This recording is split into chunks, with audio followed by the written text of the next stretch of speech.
This is a high school tutoring college presentation and overview of the 2-unit mathematics course beginning with basic algebra. Let's start with a definition of positive and negative numbers. Positive numbers are those to the right of the zero on the number line. Negative numbers would then be those to the left of the zero on the number line. Knowing this then, we can consider a negative sign in algebra as meaning the opposite of.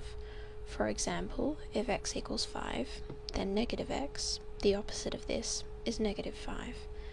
In this case, it can be seen that the negative attached to the x is next to the positive attached to the 5, which sees unlike signs together, and therefore the overall sign is negative. Similarly, if x equals negative 5, then the opposite of this, negative x, equals 5. The like signs in this case making the overall answer positive. Continuing with basic algebra and further explaining what we just went through, let's look at unlike and like signs. If there are two unlike signs together, for example, a negative and a positive, the overall sign is negative. However, if two like signs are together, for example, a negative and a negative, the overall sign is positive. Moving on to the addition and subtraction of like terms. To start, let's look back at the order of operation covered in junior mathematics. First we have grouping symbols, brackets, or parenthesis. Then we have division or multiplication, and finally we have addition or subtraction. Now as addition and subtraction are so far down on the list, it is only terms that look exactly the same that may be added or subtracted. Let's look at an example. Say you have 9x squared minus 3xy plus 5xy minus 6x squared. Now from junior years we can easily expand index notation, and so we rewrite this problem as 9xx minus 3xy plus 5xy minus 6xx. We can now easily identify the like terms as 9xx and negative 6xx, as well as negative 3xy and 5xy, being careful not to forget the symbol in front of the term.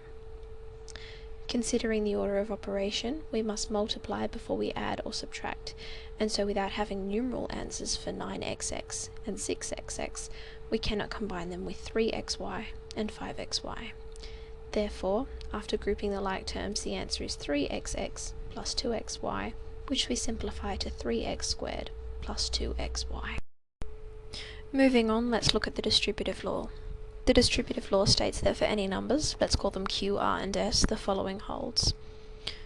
Q bracket r plus s can be rewritten as qr plus qs. Then by exchanging the q for an r plus y, we can see that the distributive law can be used to expand two brackets. This is done by first multiplying the r plus y by r, and then multiplying the r plus y by s.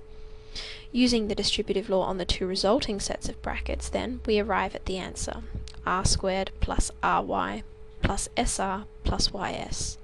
From junior years we also know that we can rewrite this as r squared plus r open bracket y plus s close bracket plus ys. This then leads us into quadratic trinomials. Now let's look at quadratic trinomials. Firstly, a trinomial is an expression containing three terms. A quadratic trinomial is then a trinomial in the following form: qx squared plus rx plus s, where q, r, and s cannot equal 0. Looking at the previous slide then, we can see that when we multiplied two brackets together, the resulting expression was a quadratic trinomial. This was because our brackets were in the form shown, with the same pronumeral appearing once in both brackets. By replacing the b with an a then, we can observe the form for expanding squared brackets. And below this is the form for the negative squaring.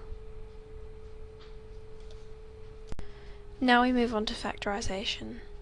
When factorizing, we always start by looking for any common factors and taking them outside the bracket. A common factor is a numeral or pronumeral which each term can be divided by to give a whole number. This can be seen as a reverse of the distributive law. Looking at the example 2ab plus 2ac minus 2ad, we can see that if we divided each term by 2a, we would get a whole number. So we take this outside the bracket and write the result of these divisions inside. It must be noted that in the HSC, problems must be fully factorized, that is, the solution would be incorrect had only the 2 been taken out. the highest common factor must be found. Another method of factorisation is grouping in pairs. This is used when there are 4 terms, though not all 4-termed expressions can be factorised using this method. Grouping in pairs involves the terms being arranged into pairs so that when the highest common factor is removed, the remaining brackets are identical. For example, in the expression xw minus yw plus xy minus y squared, there are 2 ways of arranging the pairs. In the version on the right hand side, however, it can be seen that although a highest common factor could be taken out of each pair, the remaining brackets are not the same. This would not be considered a full factorisation and would be incorrect. On the left hand side, however, the pairs were chosen so that what remained in the brackets was identical. The final step in grouping in pairs is then to place the identical bracket at the front and the corresponding factors in a bracket behind. It does not matter which order the 2 brackets are written in, as both versions show a fully factorised solution. The third method of factorisation is difference of 2 squares. This version is possible when there is one term squared minus another term squared. As we can see here, if we have 2 numbers a and b in the form a squared minus b squared, they can be factorised into a minus b in a bracket times in another bracket a plus b. We can understand this by expanding the right hand side, where we get a squared plus ab minus b squared, where the plus ab and the minus ab cancel out to give us a squared minus b squared, which matches the left hand side of the form above. Now looking at an example, if we have 9a squared minus 16, first we rewrite each term so it is in the form of a squared minus b squared.